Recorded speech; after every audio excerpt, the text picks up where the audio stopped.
名门相看，闺阁陷害，骨肉刺毒，大红花轿直接撞上出殡棺材。为保牌坊，女主被灌下毒药。为了活命，她硬是在雨夜里抓起恶臭的脏污强行催吐。而男主一个通缉在案的私盐贩子，竟吹吹打打抬着大红花轿，在出殡路上当街掀开了老太太的遮羞布。大家好，今天我们就来一口气看完古装剧《花开锦绣》前4集，看看绝境之下的世家嫡女到底是如何绝地反杀的。古代的贞节牌坊由朝廷赐封，宗族历时，有牌坊的人家可提升家族声望，官途顺遂，故而围绕着牌坊就产生了很多勾当，甚至不惜搭上人命。这天，九小姐的送葬队伍恰好遇到了赵灵的迎亲队伍，坐在车上的富太夫人并未打算让路，反而认为向来红事都要让着白事。岂料赵灵却直接来到富太夫人的马车前，提出让她去看看自己的新娘子。听闻和太夫人是老相识，富太夫人也并未拒绝，反倒表示是该见见了。月余前，天空中下着大雪，全花营的雪沾地就脏。可是偏偏富家的雪晶莹剔透，实则是因为绢丝做花，撒盐成雪。主要怕脏了太太们的鞋袜，全家上下一起出动，都以为是拜花神，实则是拜永宁府余家的余夫人。富太夫人也叮嘱富大太太，一定小心谨慎，不能出现纰漏。这次的相看关乎九小姐傅庭云的婚事。与此同时，在内阁之中的傅大奶奶傅左氏正在和一个老婆子看女界的画册，认为画笔各方面都不错，商议合作的同时，老婆子提出要让自己的女儿和傅左氏的弟弟左俊杰联姻，但遭到了傅左氏的反对。他只希望自己的弟弟能娶傅庭云。老婆子告知傅左氏，现如今傅庭云正在被安排和余家人相看，气的傅左氏将墨汁泼在了老婆子的脸上。余夫人带着儿子余敬修来到傅太夫人的家里，傅太夫人率众亲自迎接，本想攀上高枝，让身份高贵的余夫人能看中傅庭云。但傅左氏听闻傅庭云要相看给余敬修，故意以寻找经书为由搜查姑娘们所在的房间，提前让人在傅庭云的衣服里面夹带春宫图，以此让傅庭云只能嫁给左俊杰。傅庭云察觉之后，立刻和在场所有女孩商议，原本花神节主祭官只有傅庭云一人，大家都是陪衬，就连大儒范坤的女儿范雅克也是傅庭云请来做客的。傅庭云将簪花分给其他12位女孩，大家不分主次，均可以是主祭官，且都能得到余夫人的一句好话，这样以后都可以在各大氏族之中相看时候得了好名声。众人也因此帮着傅庭云藏起了春宫图，导致傅左氏无功而返。祭祀之后，余夫人为每人送上祝福，但当傅太夫人问及13名女子之中余夫人最满意的人选时候，余夫人却对编外人士范雅克称赞有加，还将自己佩戴的手镯亲自给了范雅克，也因此让傅家未能攀上高枝。原本傅家利用盐商冯老四用盐做雪迎贵客，却不曾想并未能成功如愿。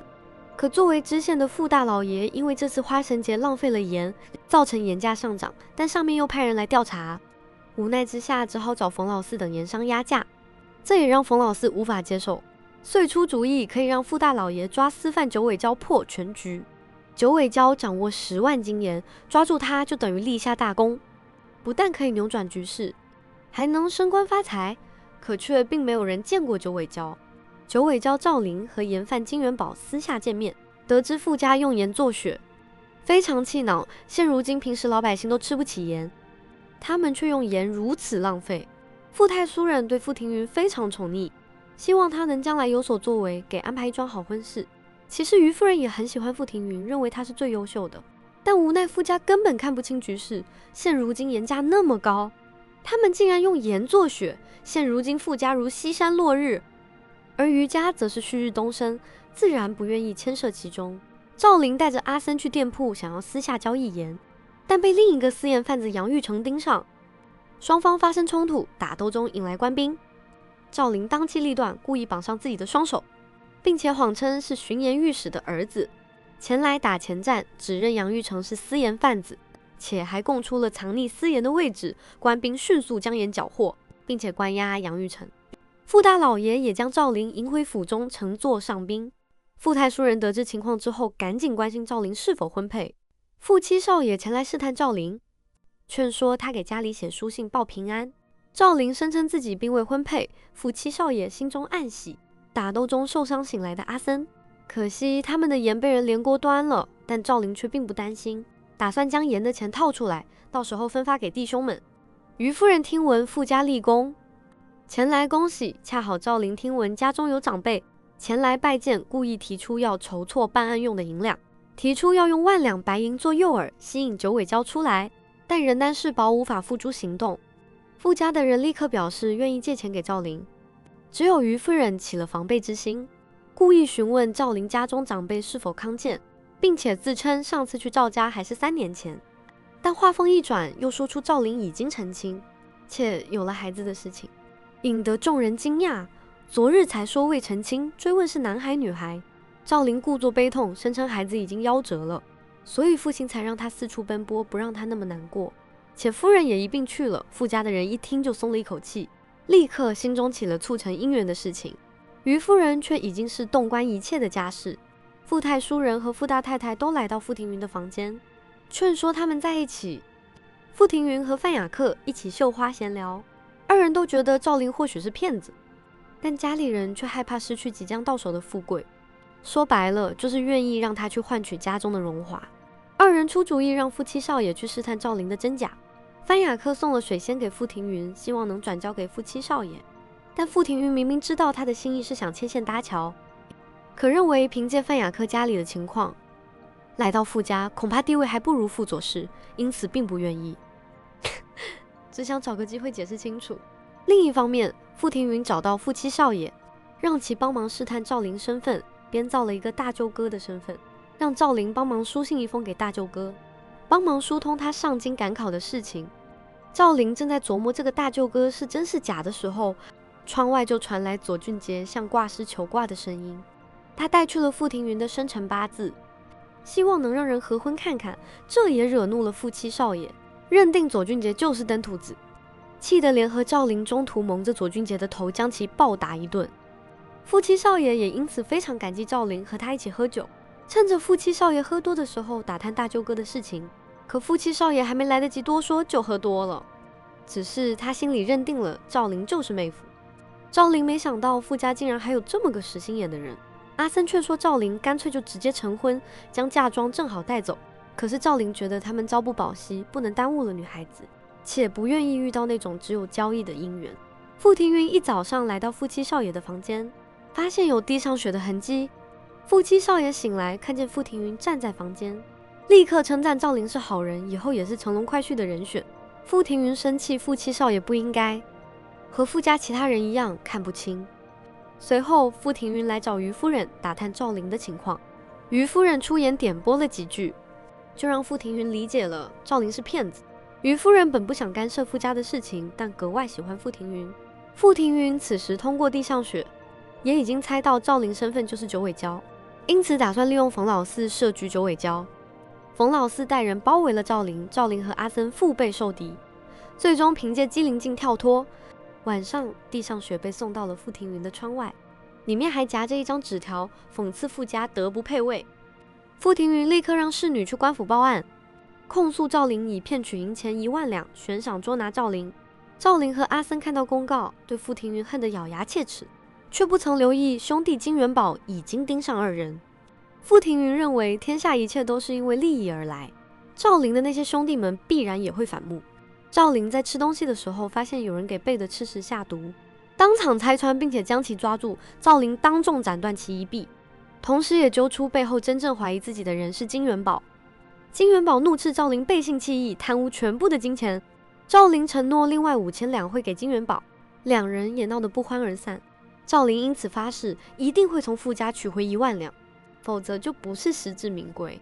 傅左氏疯疯癫癫在房间里唱戏，傅大太太前去劝阻，但对方却执意表示要傅庭云。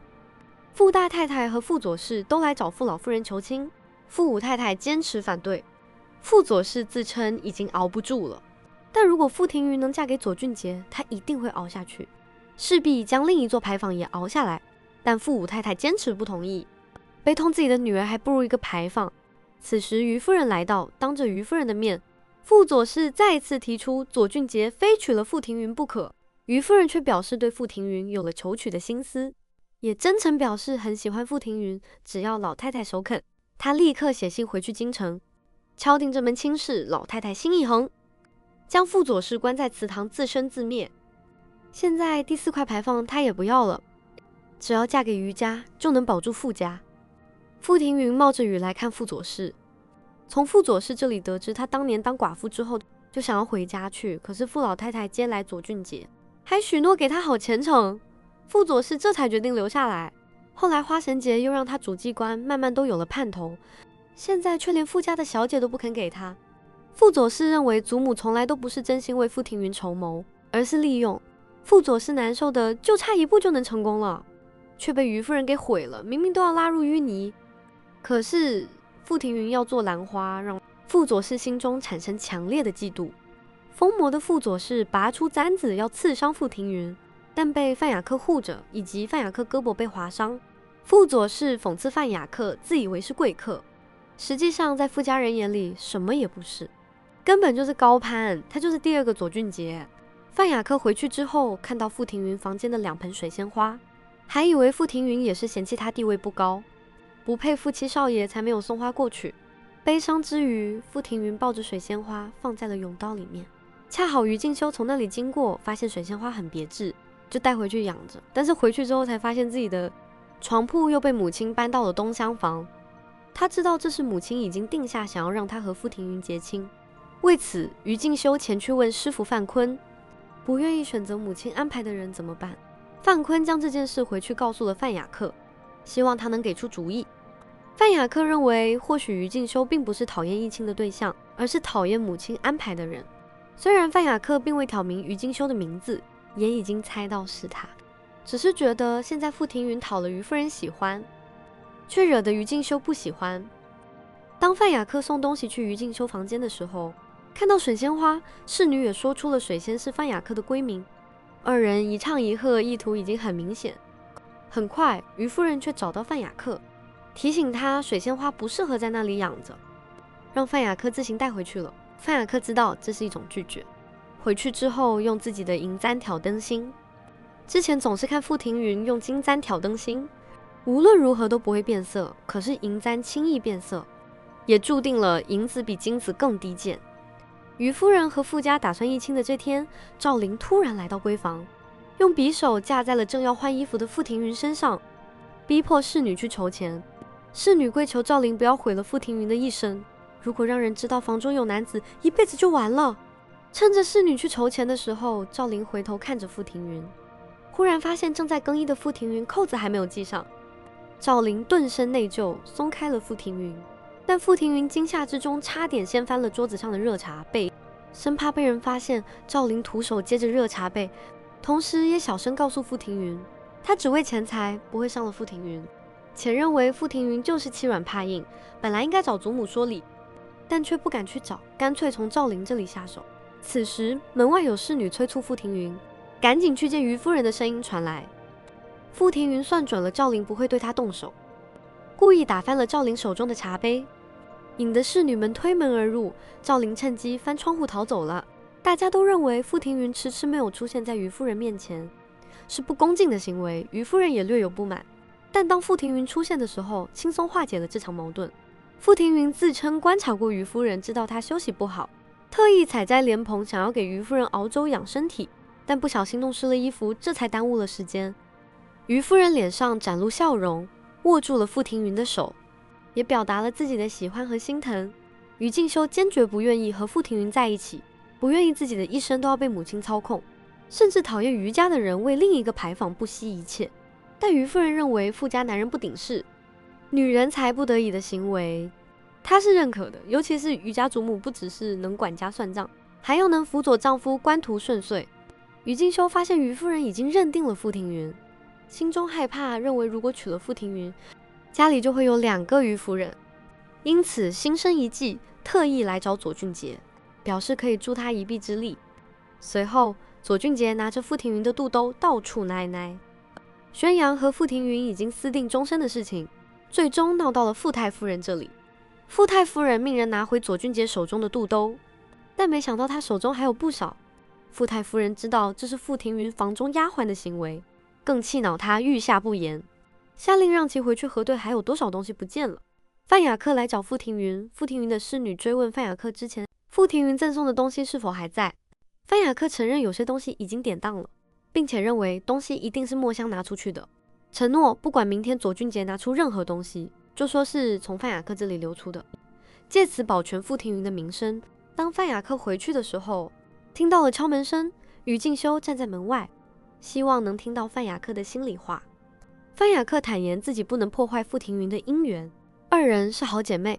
墨香突然死在了巷子里，傅武太太当即晕倒。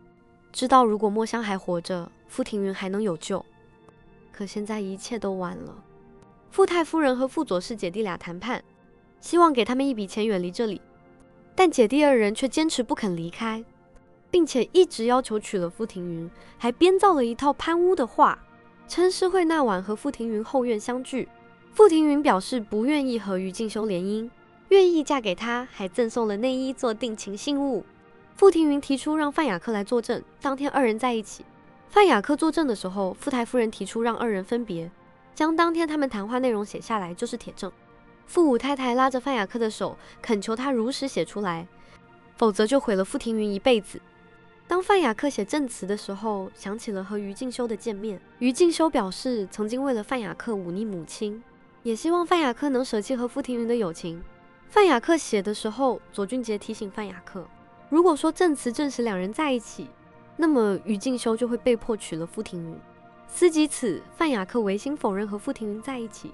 傅太夫人看得真切，知道傅庭云被范雅克出卖，也知道傅庭云不会办出这种事，只是无奈被拖入僵局。如果应了这个亲事，就会被蛆虫缠住，因此只能狠心送傅庭云去碧云庵休养身体。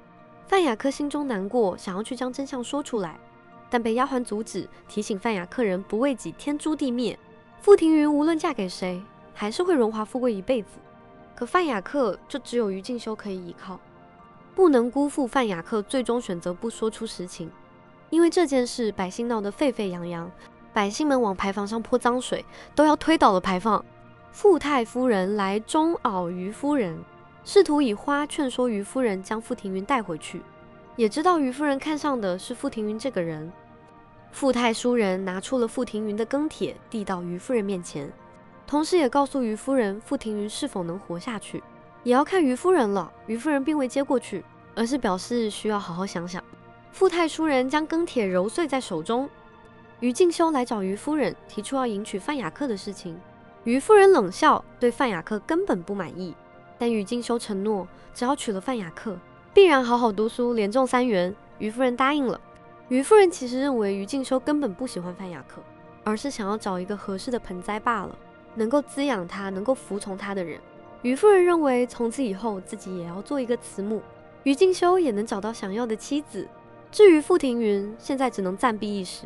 傅左氏和傅大太太一起来找傅太夫人，将于家和范家联姻的事情告诉她。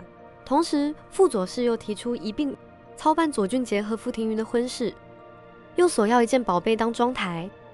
气得傅太夫人摔了手中的茶碗，她不容许这种左家的破落户骑在她的头上作威作福，身旁的嬷嬷劝说这样定下来。傅庭云很快得知了于家和范雅克订婚了。傅庭云也知道祖母很难抉择，而且他的事情出来之后，傅家的贞节牌坊就倒了。思及此，傅庭云立刻拿出钱财给看押自己的嬷嬷，提出自己要吃腌制的菜，让他们去买血。有人看出是赵玲的荷包，直接送去了赵玲那里。赵玲猜出傅庭云的手笔，也知道这个东西是从碧云庵流出。傅庭云深夜被雷雨声惊醒，祖母派人来给傅庭云送来毒药，希望他以死明志，免得将来会被左家的人纠缠不清。傅庭云生气，掀翻了毒药碗，但随后门口又进来一个人。傅庭云大声呼喊侍女雨薇的名字，此时雨薇从外面端着药碗进来，泪流满面地告诉傅庭云，如果自己办不成这件事，全家老小都要死。雨薇率先喝下一碗药，要陪着傅庭云一起喝药。傅庭云眼睁睁看着他喝下去，心中难过，在2个嬷嬷的逼迫下，傅庭云也喝下了一碗药，抱着雨薇伤心落泪。雨薇药力发作，口吐鲜血，傅庭云也逐渐陷入了昏迷。迷糊中看着雨薇被2个嬷嬷拖入了大雨之中，傅庭云艰难爬出来，却无能为力，只能眼睁睁看着雨薇的尸体被带走。赵灵冒雨翻墙来到碧云庵，看到昏迷在门口的傅庭云，他呼喊着傅庭云的名字。傅庭云拉着赵灵的手恳求救命，说出自己被灌了药的事情。赵灵只好抠着傅庭云的嗓子眼，让他把咽下去的药吐出来。可傅庭云就是无法吐出来，他艰难继续爬向大雨之中的脏水桶，抓着那些污物塞进嘴里，脑海中不断浮现出自己曾经的样子。他从来不愿意被人操控命运。最终，傅庭云吐出了所有的东西，抬头对着苍天发出凄厉的喊叫声。赵灵目空一切，神情凝重。2个嬷嬷回去告诉傅太苏人，傅庭云的尸体不见了。傅太苏人下令，傅庭云已经因病去世，封棺下葬，同时也让人勒死了处死傅庭云的2个嬷嬷。范雅克听闻傅庭云死了，内疚不已。可侍女却劝说范雅克是傅庭云自己找死，别人可以嫁给左俊杰，为什么他就不行？范雅克也自我催眠，认为一切都是傅庭云自己造成的。傅庭云迷糊中醒来，听到一帮人在议论，想让赵灵拿傅庭云去换钱。赵灵却知道傅家是不会愿意出钱的。傅庭云艰难爬起来，赵灵干脆叫他一起过来吃东西。傅庭云忽然下跪赵灵面前，恳求要见母亲报平安。傅庭云如实说出别人诬赖他痛贼，实际上他什么也没做。赵灵却表示相信，还让属下的人都出去。傅庭云看到所有人都出去了，狼吞虎咽开始吃东西。赵灵奇怪为何自己不信的还请家里人却相信。傅庭云清楚家里人也不相信，只是为了贞节牌坊而已。赵灵说出扎心的话，知道傅庭云已经沦为弃子了，对那些人失去了价值。但赵灵给出了一个方法，不但可以帮助傅庭云扳回一局，还能见到他母亲，只是需要傅庭云做一次花轿。随后，赵灵安排属下的人准备花轿和成亲的东西，要让傅家的人付出代价。次日，傅家的人为傅庭云送葬，而赵灵则是高头大马，吹吹打打一路，带着迎亲队伍和傅家的人相对而来，并且丝毫没有让开的行为，还径直来到了傅太夫人的马车跟前问好，并且坦言他的娘子和傅太夫人是旧相识，邀约前去看看。傅太夫人似乎已经猜出来了，答应过来看看。当傅太夫人掀开轿帘子的时候，认出是傅庭云，立刻表态1万两的银子不好筹措，需要一些日子。赵灵却表示自己不缺银子，只要10万斤地上血归还，并且扬言如果无法做到，就只能让傅庭云从轿子里走出来，让所有人都知道傅家的小姐死而复生。傅太夫人继而提出要让赵灵交出傅庭云，给他10万两金子，可依然遭到了拒绝。赵灵却表示不愿意要这些肮脏的钱，他只想让所有人都能吃盐。傅太夫人想用柔情拉拢傅庭云，傅庭云却指责傅太夫人更爱家里给他带来的权势。傅太夫人无言离开，同时也承诺给赵灵盐，但相信他根本无法出城。可是赵灵展现自信的笑容，似乎一切都在掌握之中。赵灵同时提出让傅武太太和傅庭云见一面，母女俩隔着轿帘见面。傅庭云向母亲解释，自己只是被赵灵搭救，并非真的要成亲，自己已经被养成了凤凰木，那么嫁给谁，谁就会是良情。傅武太太下跪恳求赵灵送傅庭云到京城，她会去京城和傅庭云会合，并且给了1万两银子，同时也将一只手镯作为信物给了赵灵。赵灵答应了傅武太太，赵灵给金元宝送来了5000两银子，二人道别，分道扬镳。